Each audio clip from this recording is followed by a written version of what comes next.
Welcome to the Effortless English Show with the world's #1 English teacher, AJ Hogue, where AJ's more than 40 million students worldwide finally learn English once and for all, without the boring textbooks, classrooms, and grammar drills. Here's AJ with a quick piece to help you learn to speak fluent English effortlessly. I'm AJ Hogue, the author of Effortless English. Learn to speak English like a native. I teach you to speak English fluently. I teach you to speak English confidently. You speak English powerfully. You speak English effortlessly. When you join and commit to my VIP program at effortlessenglishclub.com, effortlessenglishclub.com. Get the results. Get the results. Commit, don't quit. Get the results. You will succeed. Join my VIP program. Commit to my VIP program at effortlessenglishclub.com. All right, so today I'm going to talk about one of the topics that you all requested, and that was to talk about living in a car one summer in Athens, Georgia, my hometown. This is one of the, I think it was the first topic that someone suggested a couple days ago when I was asking about suggested topics. Homeless in Athens, or living in my car, really car living in a car. So I thought I'd talk about it, tell you the story. Right now I've got a members only chat. Later I'll open it up, but I won't be looking at chats for a minute. I'm just going to sort of tell you about my experience, and then I'll go to the members' comments, and then I'll open it up. Okay, so first we're just making sure we got people joining. Yeah, looks like we got a lot of people. Okay, check the sound. Looks good. Okay. So, when was this? Let me think. It was a long time ago when I did this. 20 years ago? No, it was 19 years ago. Actually, because I was just talking to a friend of mine today. I caught up with an old friend of mine named Kenny, who lives down in Bali. But Kenny and I are very old friends from Athens, Georgia. So my hometown is Athens, Georgia, not the country Georgia, the state in the United States. In the southeast. And Athens is kind of a little medium-sized town. At that time it had about 100,000 people. It's a college town. There's a large university there. So I was not going to school at the time. In fact, I wasn't even living in Athens at that time. I was living in another town. And as a social worker, and this was basically the end of my social work career. I had moved to South Carolina, and first I was working in a big hospital. I worked in the emergency room, I worked in the cancer center, and I was burned out, really, really burned out. I did not like working in a large hospital with all the rules and everything. The ER was kind of interesting for a short time, but the schedule was really, really tough. And the job itself was kind of stressful. I didn't feel like I knew what I was doing. And then, so then I transferred to the cancer center, which where I really didn't know what I was doing. I basically got no training, and I had no idea what to do. So I was just, I don't know. I didn't really do anything all day. So I was sick of that. So I changed jobs. And I worked in this was my last second to last social work job, where I got a job working with homeless people who were HIV positive. It was just kind of this house, and they could come and live there for a while. Like all these charity projects, it sounded nice, but it wasn't nice. It sucked.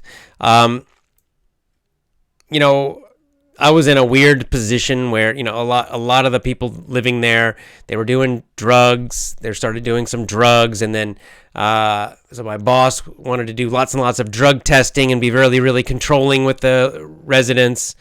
And I was burned out. I just didn't really care at that point.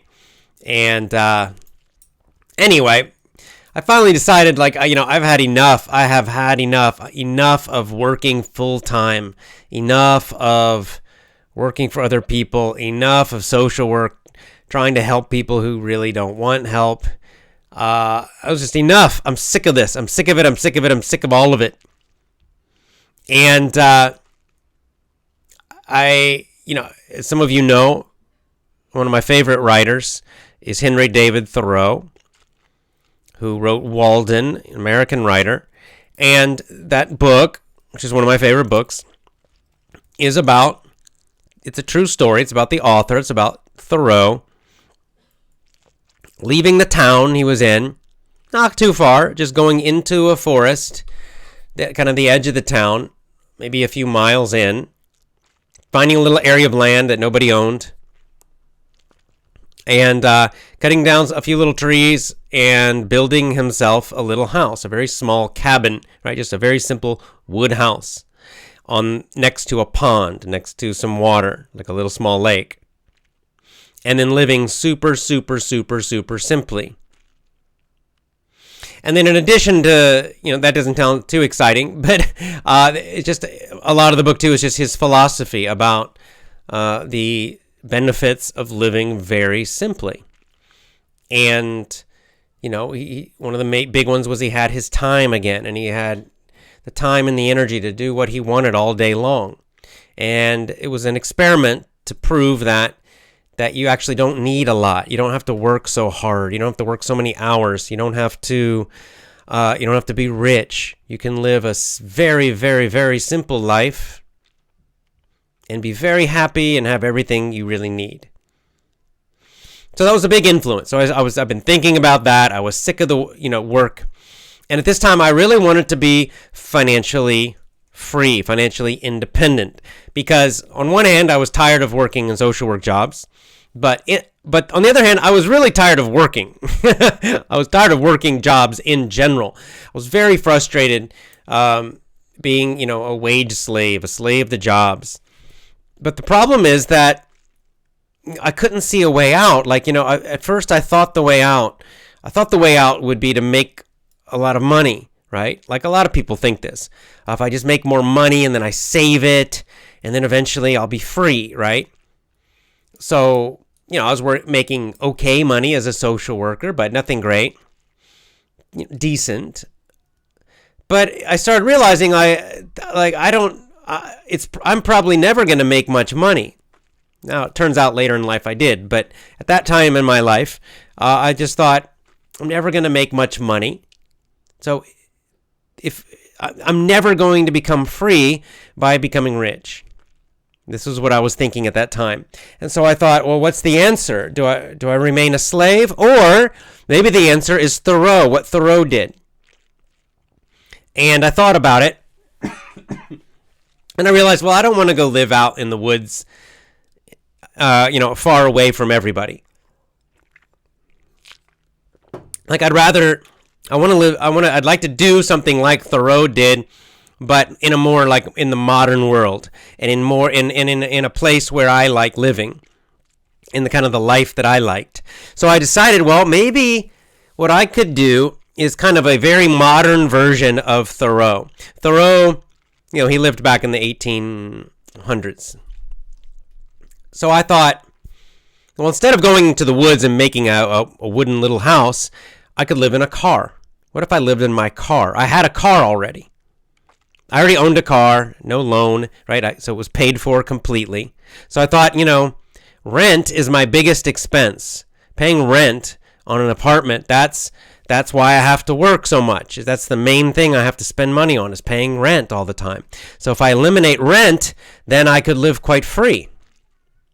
And I also thought, I want to travel. I want to go travel and live abroad. So I actually applied for and I got a job teaching English in Japan. But the job started in the fall.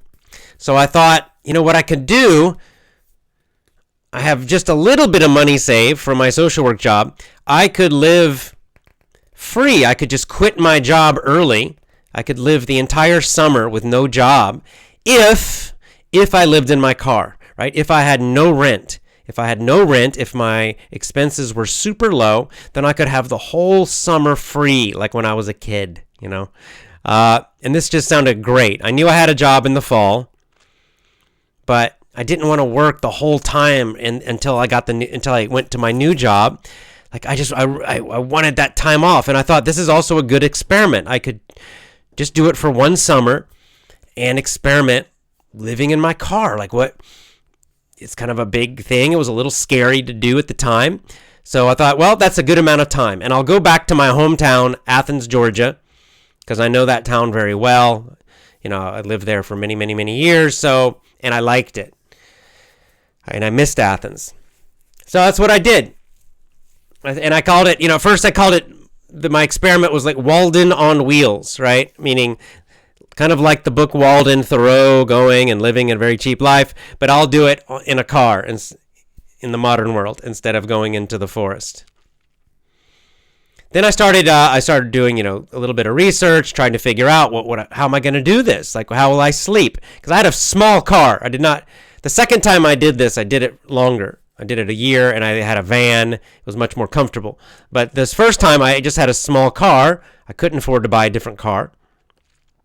So what I did is I just figured it out. I made I got a long piece of wood, and on the passenger side, right, not the driver's side, but the other side of the car, I lowered the passenger seat all the way down, and then I had a piece of wood, and it went from the dash, that's the part that's under the front window, across all the way to the back part, right, where the back window is, and that held the wood, and that became my bed. Just a little small, flat, thin, fairly not very wide piece of wood. And I put a camping pad on top of that, kind of a thin camping pad. And, that was about it. A very thin, sheet, because it was summer, and summer in Georgia is very hot. So I didn't need to worry about cold. Now, when I laid down on this little bed, my nose was about just a few centimeters from the roof of the car. So I could not suddenly sit up. I had to kind of carefully crawl in and lay on my back. And then when I laid on my back, my nose was fairly close to the, it was probably a few inches actually from the roof, if I remember. And then I had a dog. My dog was with me, she was kind of like a half-size German Shepherd, like a mini German Shepherd. And she slept underneath because the wood went across, right? And there was a space underneath in the back seat. So she slept in the back seat. And then I got rid of all my possessions, almost everything, just a few sets of clothes. I don't know, not much. Basically, everything I owned was in the car, and I had to sleep in the car. So most of my possessions I put in the trunk in the back of the car, right? So this forced me to get rid of almost everything I owned, right? I had to give away or sell basically everything I had. All of my possessions fit in the back of my car, the trunk of my car. And so the day got closer and closer and closer, and finally, I quit my job, and I drove with my dog in the car down to Athens, and I started the experiment. And the first night was kind of stressful. The most stressful thing at first was finding a place to park, because I was nervous that police would bother me. I was nervous that maybe people would bother me, like people were out drunk or something, going to bars and things. So I was trying to figure out where do I park, and I thought, first I thought I could park at maybe an apartment building, but then I thought maybe they would call the police, right? So then finally I just parked downtown, right, in the main downtown area. And I put these little pieces of cloth, to try to make a little bit of like a curtain to just give a small amount of privacy when I was sleeping in there. So my first night was very, very, very uncomfortable. Number one, I was very nervous. So I parked my car in downtown Athens, and downtown Athens has a lot of bars. It's, like I said, it's a college town. So, until at least 2:30 a.m., there were people out and drunken people shouting, and they'd go by the car, and it would always wake me up, and I was really nervous they were going to bother me. I don't know why, but I was. And then when that finally ended, then I tried to go to sleep. But the problem, as I mentioned, this is Georgia in the summer, and it was hot. It was really, really hot. And I had two choices. So first I thought, I was nervous, like I said, worried about people bothering me while I slept. So I had my windows almost to the top, right? Almost all the way up, almost totally closed. Just a small space at the top. But because of that, I had no air, right? No air was coming into the car, and it got hot. My dog was panting, and I was sweating, and it was really miserable. So then I had to roll the windows down, and that helped a little bit. I got a little bit of air coming in, but also some mosquitoes. So it wasn't too comfortable the first couple nights trying to sleep. I was constantly fighting between, air or privacy. And I think later I went and bought a little bit better curtains so I could kind of tie them to the top and hang them, but then open the windows for some air. I finally kind of got a little bit of a system where I was at least, a little more comfortable and able to go to sleep at night. When I did this the second time in my van, I had a much better system. I had an extra battery. I had fans that would suck cool air in and blow hot air out. I had a really great system. It was much more comfortable the second time when I did it in a van a few years later because I'd already done this one time. I kind of knew all the problems and I solved them so that it was much, much, much better. But anyway, so that was probably the most difficult thing. Finally, one night, a police did come and bother me a little bit. They knocked on my window, and I was really nervous. I don't know, what do I do? And I finally just told them the truth. I said, look, I'm actually living in my car for the summer. I'm not homeless. I have a job. I'm just kind of just doing this until my next job. And I just asked them. I said, where do you recommend? Where can I sleep that won't bother anybody? That's okay with you guys? And actually, they were really cool, really nice, and they basically pointed out some places. They said, these kind of public places downtown, if you park there and sleep, we won't bother you. So that was cool. And after that point, with talking to the police, I felt a lot more relaxed. I knew I didn't need to worry about the police anymore. That they knew about me and they didn't care, which was great. And then no one ever bothered us. No one ever bothered us. Never had any problems.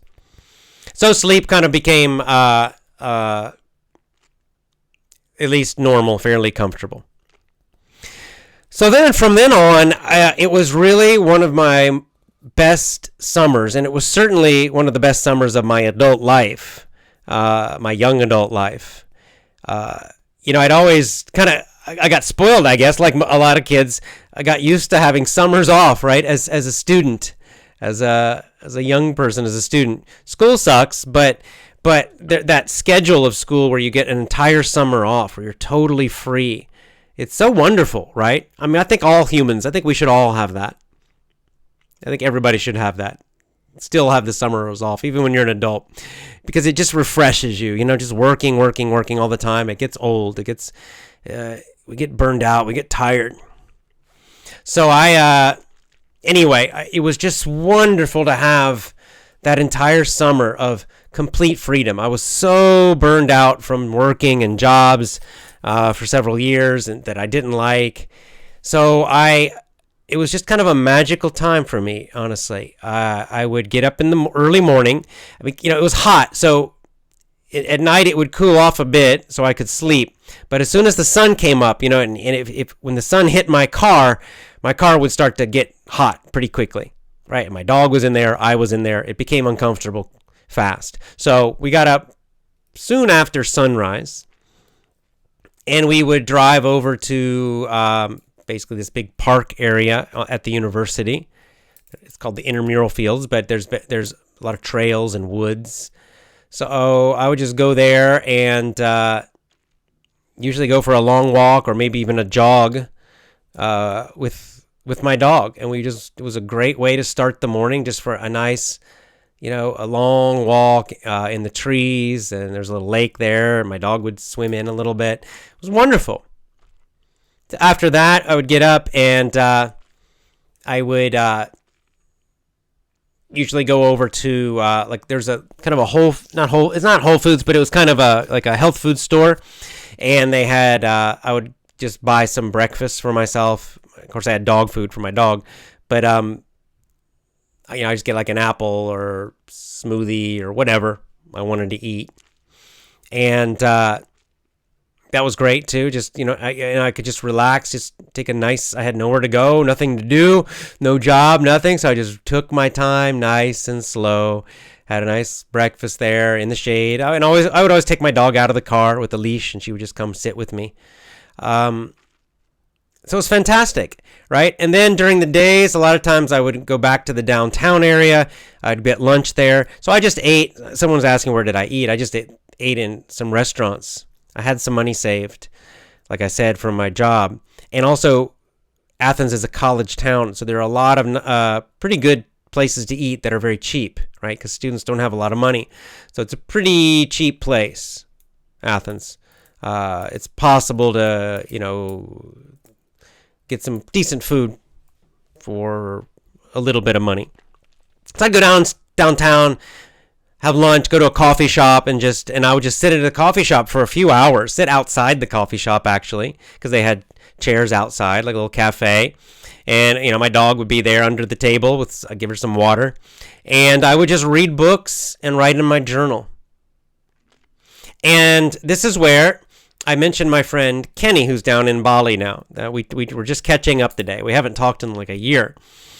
And by coincidence, it's just amazing, right? This is one of these, it's kind of a synchronicity, kind of like a magical accident, that my friend Kenny, and I'd known Kenny a little bit already, but this is when we really became closer friends.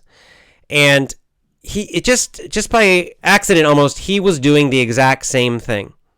Not exact. He had a truck, and he was living in his truck at night. He had a job. He was still working a job. He worked at a nature center in Athens, and he would go to his job normally.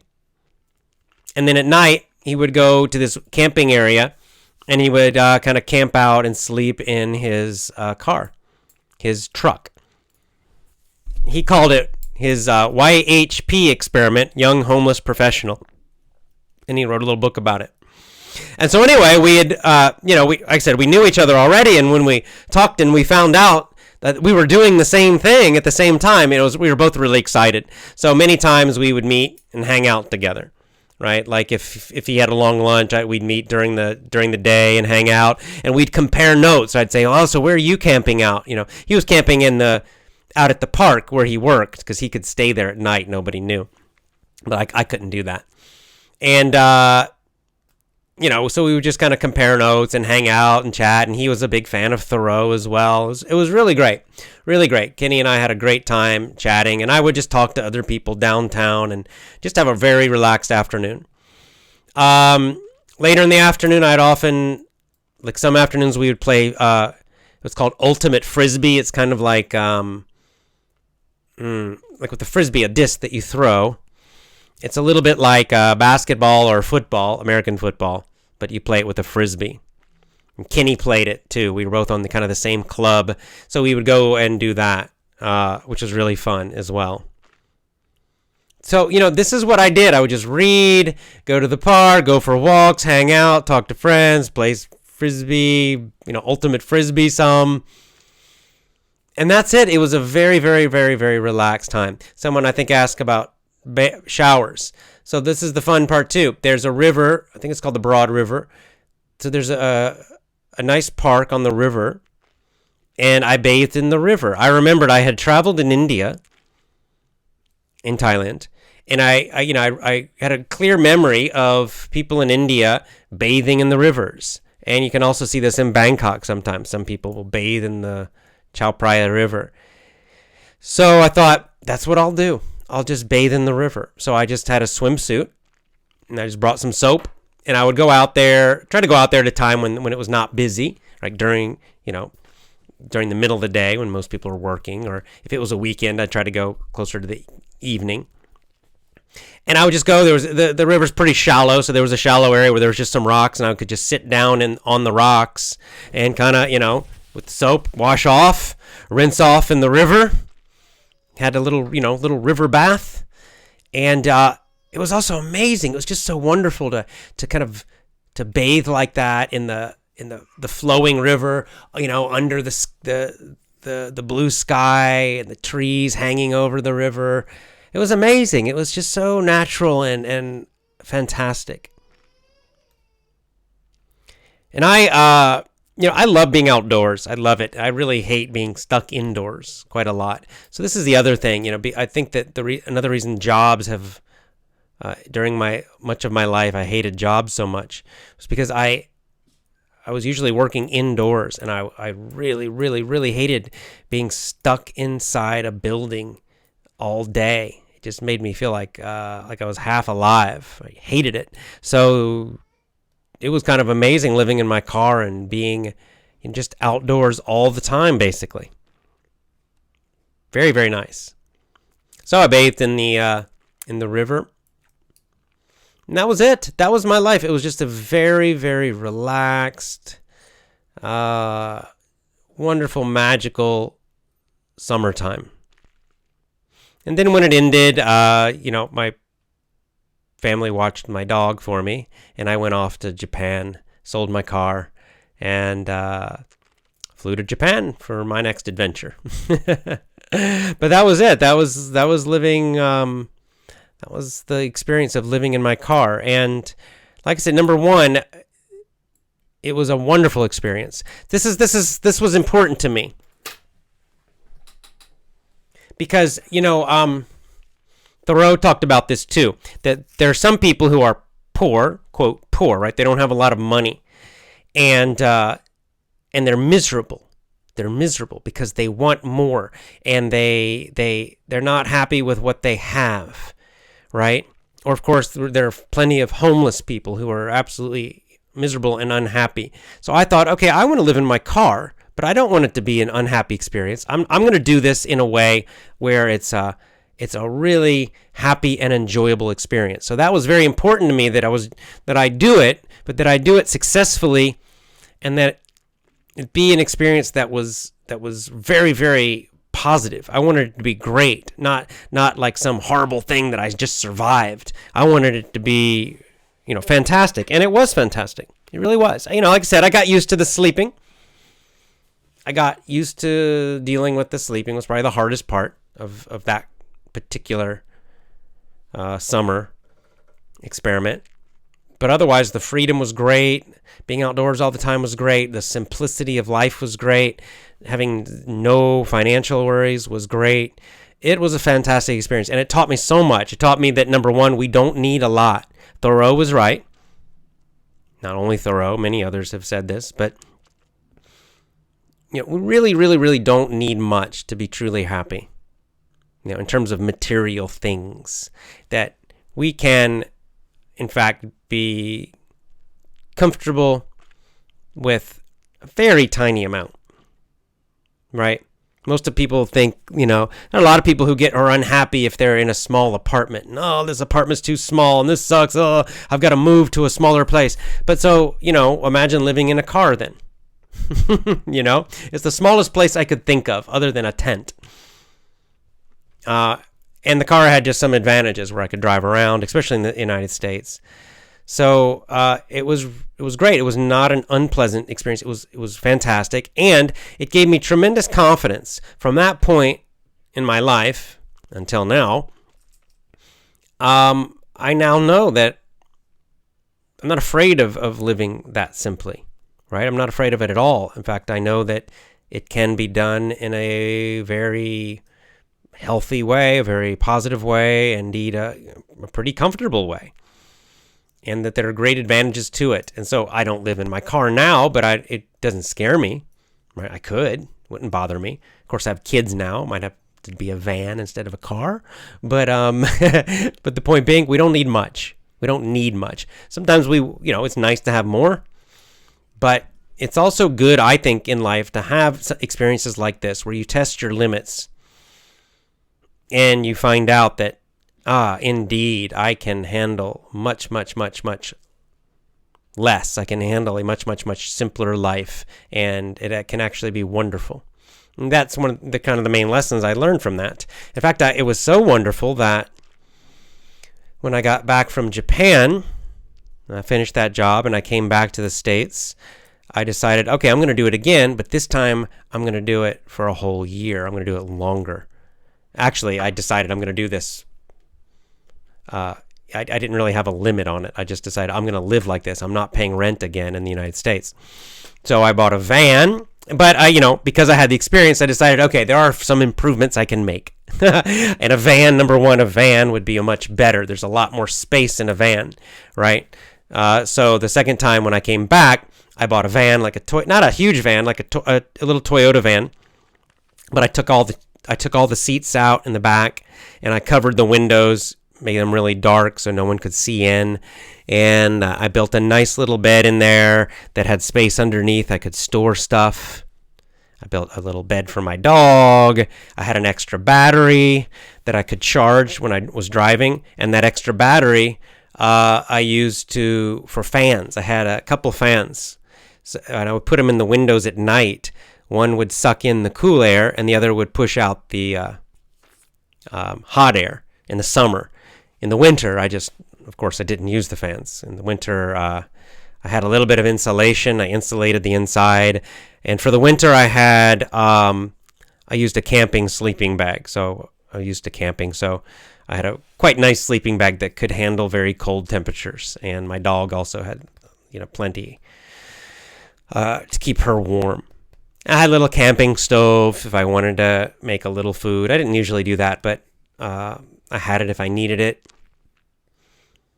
So anyway, just the point being that the van was just a bit more comfortable, a bit larger. I made a few adjustments, but it's still very, very simple. And again, allowed me to live very simply for a whole nother year until I again left the country. So that's my story, guys. Let's go to the comments and questions first from members. All right, I probably answered a few of these already. Was it hard to decide to live in the car? Asked Rustlin. Not really. I was so unhappy and disgusted by my jobs. I was so desperate to have some freedom that it really just seemed like the only thing. It's like, how do I eliminate rent? It was that or go live with my parents, maybe. And I didn't want to do that because then I'd just be depending on them. So it wasn't actually that hard to decide to do. I was a little nervous about it, of course, but not too much. Oh, he says, a month ago I drove I-85 Atlanta to South Carolina.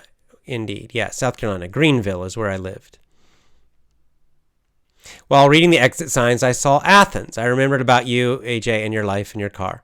Yeah, Athens is my hometown. So Athens is between, if you're on I-85, it's not exactly on I-85, but yeah, you pass by an exit that would have taken you to Athens, correct. And Rustlin also asked, what were your top 3 fears? My 3 fears were being bothered by the police, bothered by drunks, or just regular people. Maybe I only had 2 fears. Really, those 2. That's all. It was those 2. And neither one happened. The police did ask me questions, but they didn't. They were very, very nice, actually.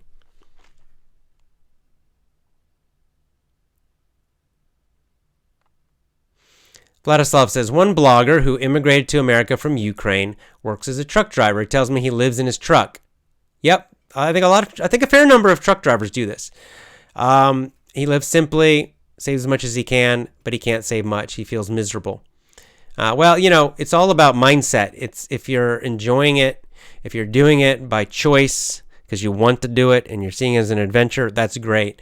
If you feel like you're trapped in something, it's not voluntary, or you feel like you're stuck, then the same exact experience can become negative.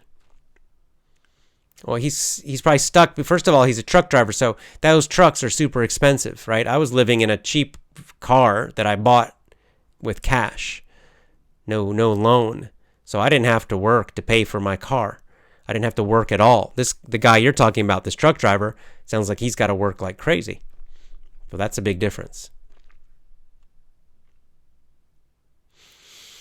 Let's see. Anastasia says, where did you eat? Again, I think I just little restaurants around town. That was easy. I showered. I took a bath in the river. Where did I wash my clothes? I would just go to again, college town. So there are public, they're called laundromats, coin laundry. That was easy. Just go wash my clothes in the coin laundry. Russell says there's a movie called Into the Wild. The book is even better. It's a great book. I love that book. I know about it. The kid that goes, he eventually ends up in Alaska and dies. Sorry to spoil it. Spoiler alert. Too late. But it's a really good book, Into the Wild. Were my mind and thinking more clear during this experience? Yeah, my life was just more peaceful. After working in the hospital and then this other place, I could just slow down. And maybe it's me. Some people like a fast-paced life, and I prefer a slower pace.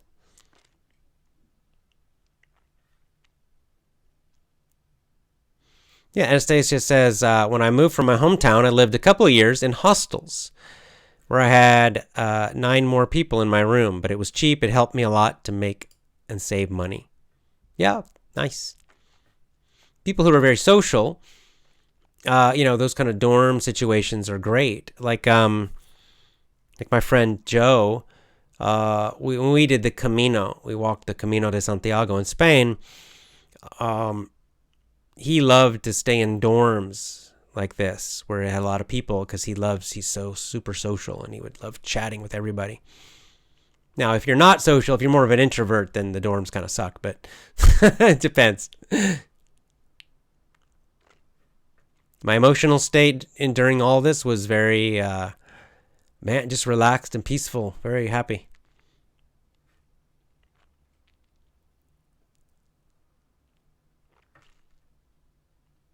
Elena says, why didn't you live in your parents' home? Because, first of all, I would have had to go leave the area, leave where all my friends were, because they lived fairly far away. And secondly, I don't know, I just didn't want to be, I don't like where my parents live. I don't like it. I don't like the area they live in. And I didn't want to just go there and be dependent on then I'd be dependent. I wouldn't be self-reliant, right? So I didn't want to be depending on my parents for a whole summer.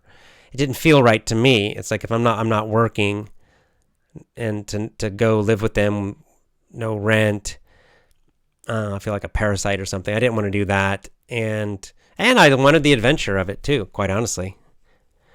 So for all those reasons, it's possible to do this with wife and kids.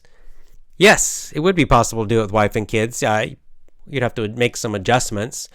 Could not be done probably in the little car I did. Maybe even a van would be too small. But there are, if you get on YouTube, I've seen some YouTube channels recently, people that make tiny houses, and some of them make tiny houses that are on wheels, right? Some of them use old RVs that they buy, recreational vehicles, or some of them just like use a truck, like buy an old truck, and then they build something out of wood. Or there's a lot of different things you can do. Or some people use even just like a large cargo van, right? Like a work van. And they make it where like a whole family can live inside, something like this. So yeah, it's possible. Non-native speaker says, how old were you at that time?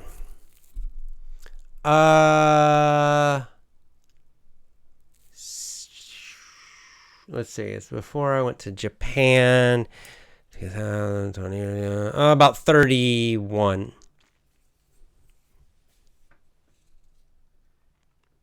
Did you need to pay taxes for your car? Nah, tiny amount. How much did you spend on gas? Very, very little, almost nothing.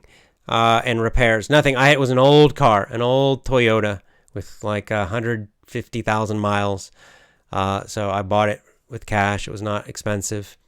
Of course, occasionally I'd have to do repairs, but that summer I made sure before I started this, I got all the repairs before when I was still working my job. Yeah, I had to pay some gas as I was driving around that during the summer, but it wasn't that expensive. It wasn't so bad. I wasn't driving long distances.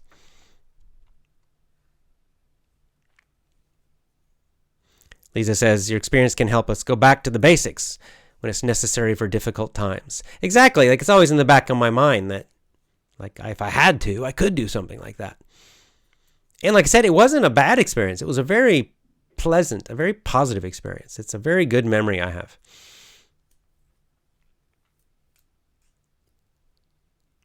How did my family feel about the way I lived? I think my mom was kind of worried. She was worried, I would get attacked or something.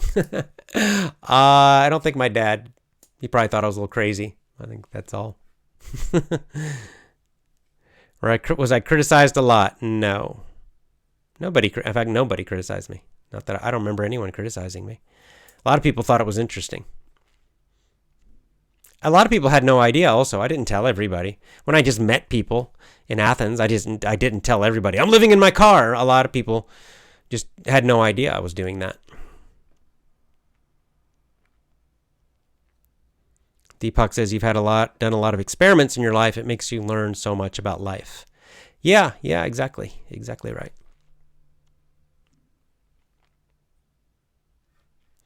Oh yeah, Ruslan says he used to live in his truck 6 months a year. The only challenge was the food. That's hard for truck drivers because they're on the road, so it's hard for them to find healthy food. A lot of them get unhealthy because they're eating that garbage from just convenience stores. That is hard for truck drivers. I know that. Have you ever thought to live on a farm? Yeah, that'd be kind of cool. All right, let me open up the chat to everybody.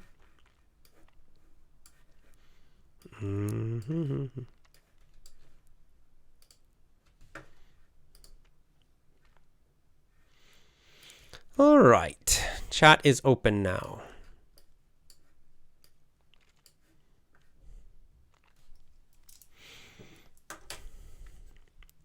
One second, I'm going to drink of water.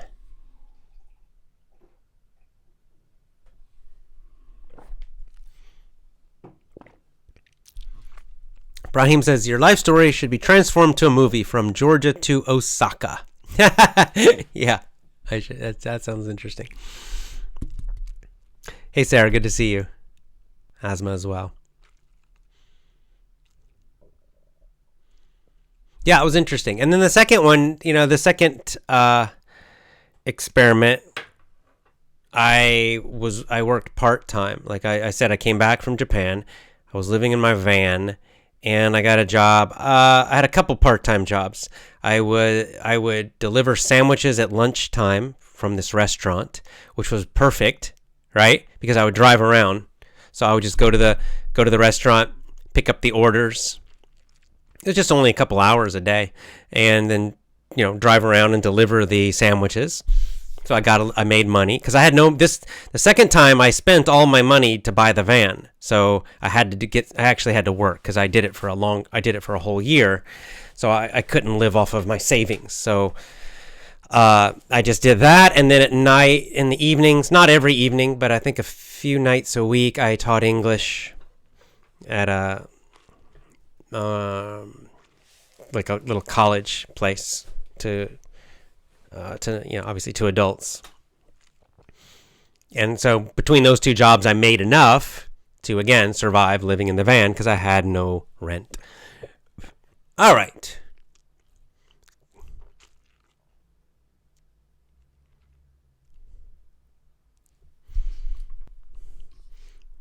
Yeah, like Muhammad Saleh says, living in the car is now one of your beautiful memories. It is indeed. It's a great memory. It's one of my favorites.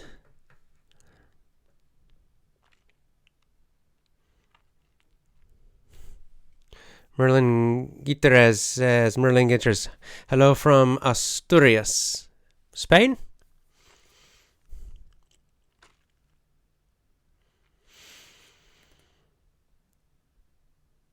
Okay, whoa, the chats are coming in fast. One second. I'll try to slow them down a bit. Can you repeat this experience now with your wife and your kids? I think it would be so hard. I mean, would it be possible? Yes. Would they want to do it? No. Fairly confident that Tomoe would not want to do it.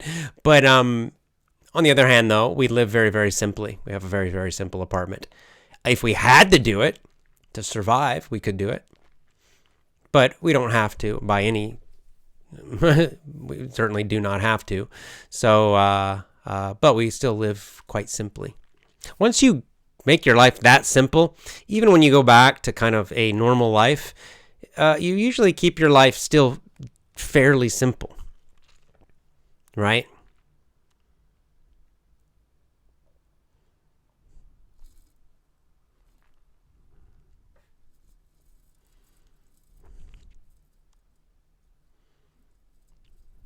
Oh, did you stay just in your town, or did you travel too? Asked Zobade. During that summer, I just mostly stayed in the town. I didn't travel around. I guess I could have done like a road trip. It would have been more expensive though, if I'd done a road trip, like some people will do something like this. It's actually pretty common in America where, let me get my camera. People will do a road trip where they will drive across the country, and usually they'll camp when they're doing this. So they'll just bring a tent with them, and they camp in the national parks or state parks, and they'll just drive all the way across the country and then drive back. Or some people will do it in a van or something, or they do it in RVs. And so that's a very common thing for people to do in America. But you will spend a lot more money on gas, especially if you do that. So I had some money saved, but not a lot. So I didn't really have enough money to spend traveling around everywhere. That's why I just went back to my hometown.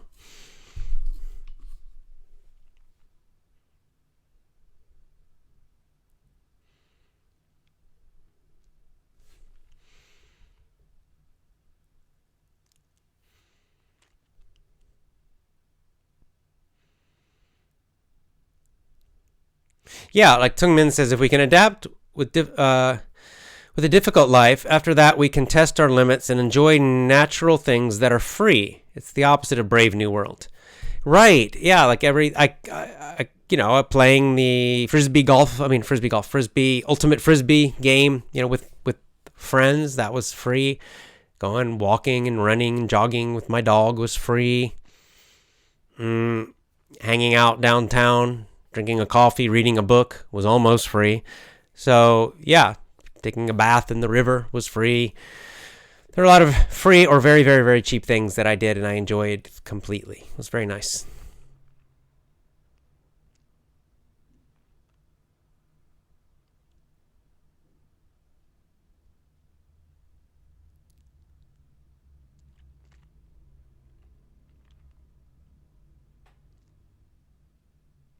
During this time, did you work Effortless English Business? No. This was before.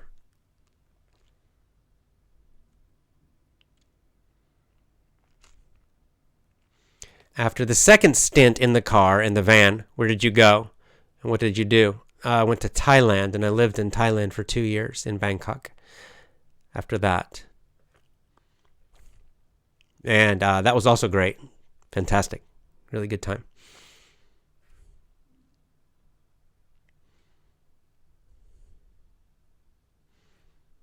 Did you face any wild animals? There were no wild animals downtown Athens. No.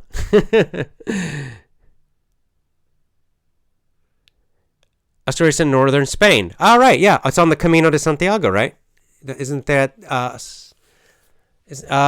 trying to remember. Isn't there a Gaudi building there? That's Astorga. I'm thinking of Astorga. But I think I went through Asturias. I did go through Asturias. I think it's on the Camino. Am I right about that? But I don't remember it. I'm confusing it with Astorga.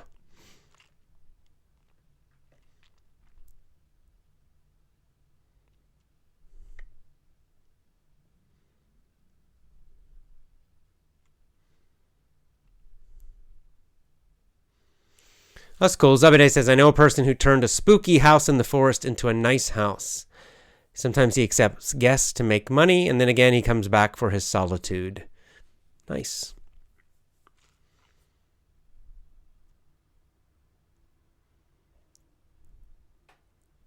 Was it easy to sleep in your car? Not the first few days, no, as I said. When I did it the second time in my van, as I said, it was much more comfortable. I made the bed I made was much better. Everything was better. In the car, the sleeping was a little uncomfortable. It was not great, especially in the middle of the summer in Georgia when it's really hot and very, very humid.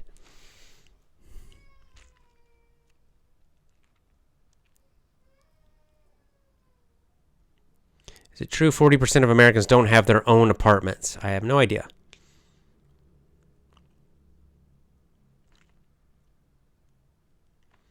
Am I practicing? I'm not doing jiu-jitsu at the moment, unfortunately, no. Oh, okay. Vladislav's got a question now about the second experiment, which I did for a full year. How did you wash during the winter when the rivers were too cold? Okay, in the second experiment I did, when I lived in a van, I got a membership at a 24-hour fitness gym.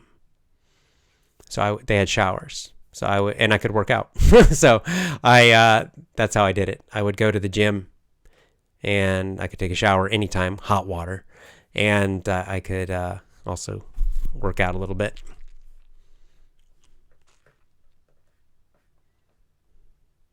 Sarah says, I wish I could go back to my younger age, do what you did. Very powerful experience. It was indeed.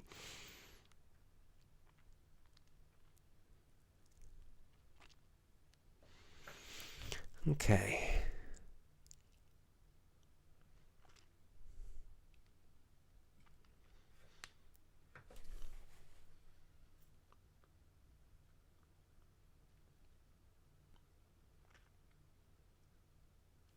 Monty says, do you miss when you lived in the van?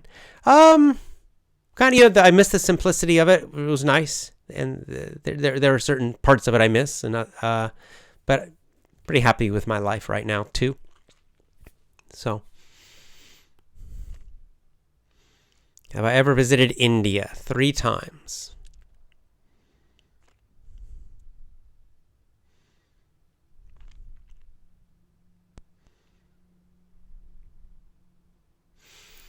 Okay.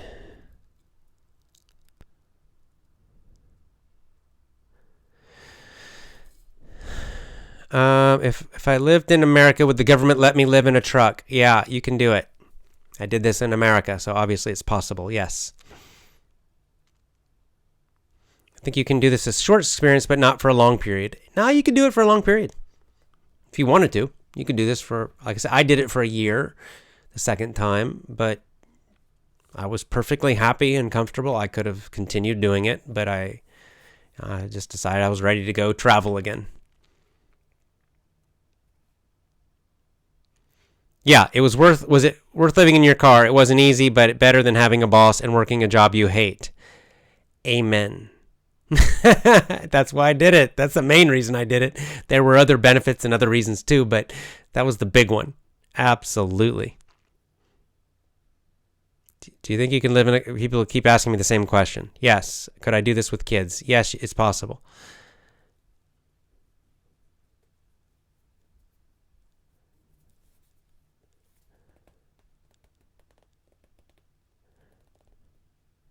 Hello, AJ. Remember Shakespeare. Oh, yeah. Heading now to 2,500 hours along the path. I've learned so much with you. Thanks a lot. Oh, great. Great. Marvin says, I work 13 hours a day as a truck driver. Recognize I'm a slave in my job. Now I have side work building a food truck Saturday and Sunday because I want to quit my job. Thank you, AJ. Cool. Good luck. Hopefully it's your food truck. And if so, then excellent. Finish it and do it. And cut your expenses. Live as simply as you can, and you'll be free. It's easier. I mean, this is the thing I discovered living in my car and living in my van. A lot of people want to be financially free, right? And of course, you can just imagine the two basic choices are make a lot more money, become rich at some level. Then you can become financially free. You have a lot more than you need. Or cut your expenses super, super, super, super low. For most people, cutting expenses is much easier to do. It's much easier, which is why I did this. And, luckily later in life, I eventually made money. But before that, the way I became free was living like this. Very, very simply.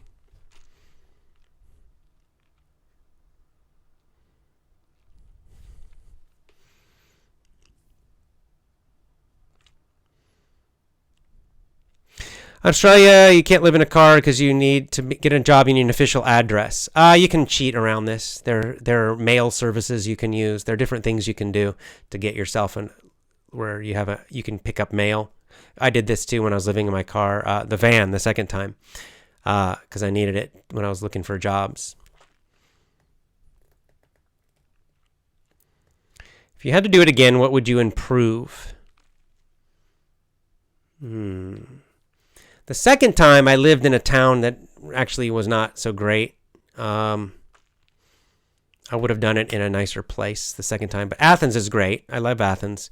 The second time, maybe I would have gone somewhere new and made it more of an adventure instead of just going back to Georgia. I did it where I knew some people, had some friends, which was okay, but the town overall I didn't like. So that part was kind of boring. I probably should have just, tried someplace new. That's a small thing. Would you repeat the car experience if necessary? I would indeed, yes.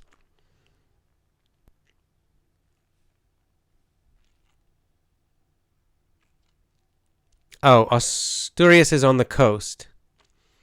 Oh, it's in the Primitivo. Okay, so I'm wrong. I've never been there. I was confusing it with Astorga.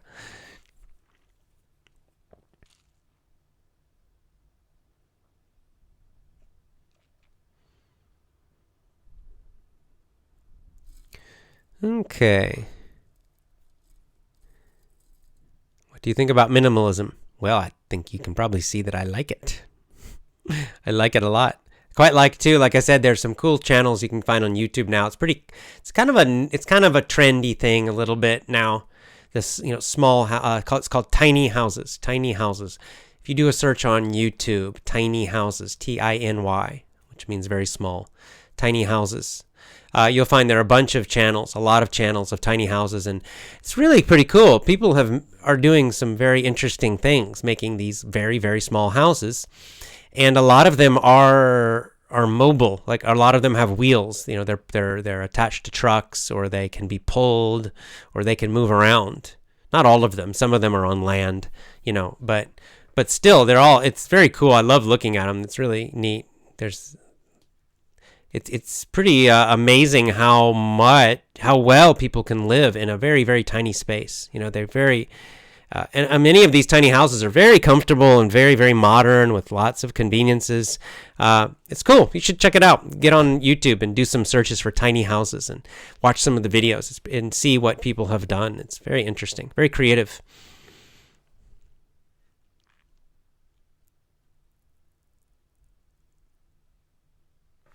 Oh yeah, Sri says in India, a lot of truck drivers. Kind of same thing. I think in a lot of countries, truck drivers will, at least part-time, like while they're on the road, right? Because they don't want to spend money on hotels. So it's kind of common they have an area in the back, in a little section, right, where they can sleep in the back. Exactly.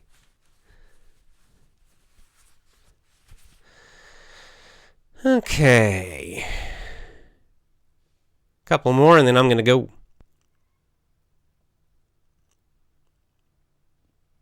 Romeo. Romeo. Gotcha, Costa. Gotcha.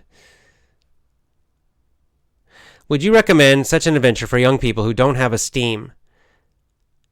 Absolutely, asked Merrick. Absolutely. I mean, it doesn't have to be exactly this, but yes, absolutely, because it helped me tremendously.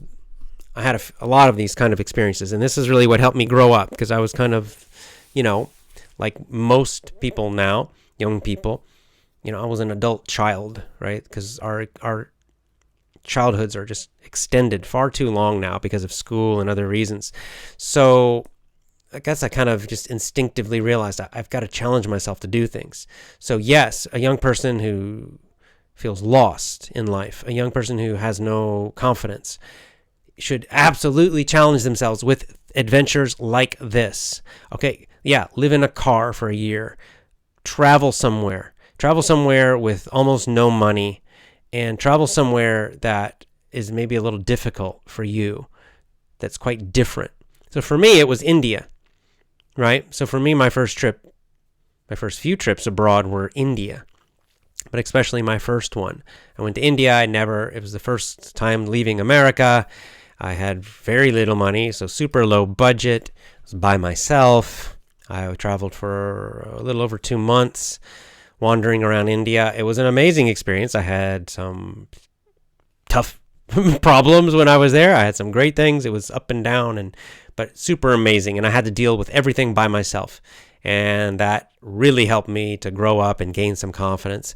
And then, yes, living in my car, living in my van, going to Japan and teaching English and living in Japan. Went to Korea.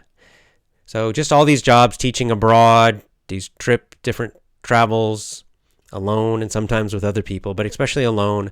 And then things like living in my car, all these kind of challenges, yes, they help me a lot. So I do recommend, I've got a cousin who is a little bit lost, and I've tried to encourage him to do something like this, but a lot of young people seem afraid of this kind of thing, but I don't know why. To me, it's exciting.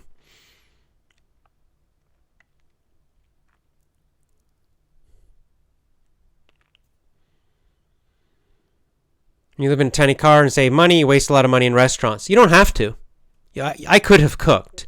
Like I said, the second time you could just cook like with a camp stove. I think I've showed you guys the little alcohol stove I have, or you could get a propane stove. So you could cook out. You could just cook, and you could cook little meals in parking lots or at parks. Just go to a park. And so you wouldn't have to eat at restaurants. I just was lazy. And the restaurants were cheap in Athens, so that's why I did it. They still invest in books when cutting expenses. Yes, but if you don't have much money, just go to the library. Oh, this is cool. Thomas says, I'm planning to make a camper van from a cheap old Volkswagen T4, go to nature sometime for a couple of days. In Poland, we have many places to go. Yeah, very cool. That's great.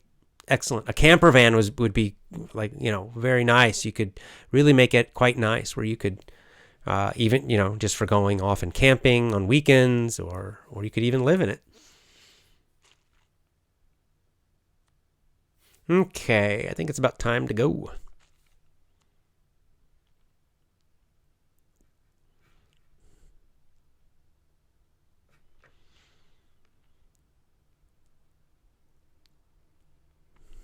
Would I do it again at my age? Yeah, if it was just me, I would do it again for sure.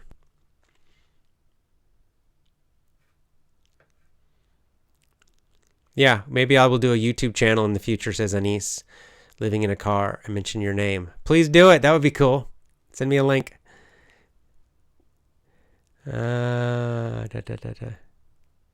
experience shows that the best things are free, says Ilana Khan. Thank you.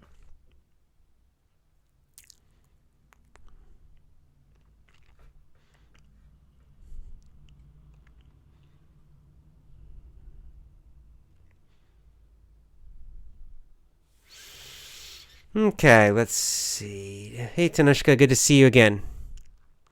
And Preeti as well. Nice to see you again. Yeah, Carlos Sanchez says a minimalist life will be very important after this crisis. Yeah, it's kind of another reason I decided to talk about this. Exactly right. With this crisis and with the economic part of it, which is the bigger part that is here and is going to get worse probably, then exactly. And I hope that people can sort of hear this story and realize that don't be afraid, right? If you have to move to a smaller place to live, it's not horrible, right? if you have to live a much simpler life in terms of things, it's not horrible. And in fact, you might find that it's actually a positive thing, that it's a good thing, that it simplifies your life and makes your life simpler and easier. So it's kind of cool. Don't fear about it. Don't be afraid of it, though.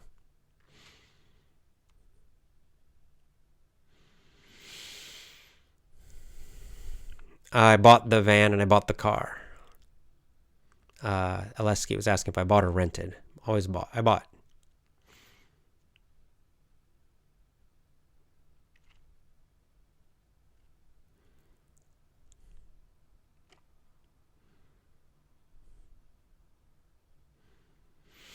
Okay, I think this is about it. Uktash, you're not listening. I said I've already visited India 3 times.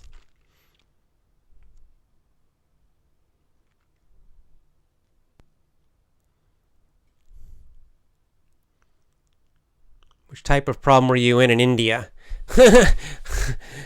That's for another show. I have so many stories from India traveling, because I've traveled there 3 times, and all 3 times I've had a lot of experiences up and down. So many. I don't know. I was in the hospital. I got robbed. I don't know. Every day was up or down, amazing or terrible. So yeah, maybe I'll do a show sometime, or several shows about some different travel stories. India is probably the most interesting place I've ever traveled. But yeah, I could do that.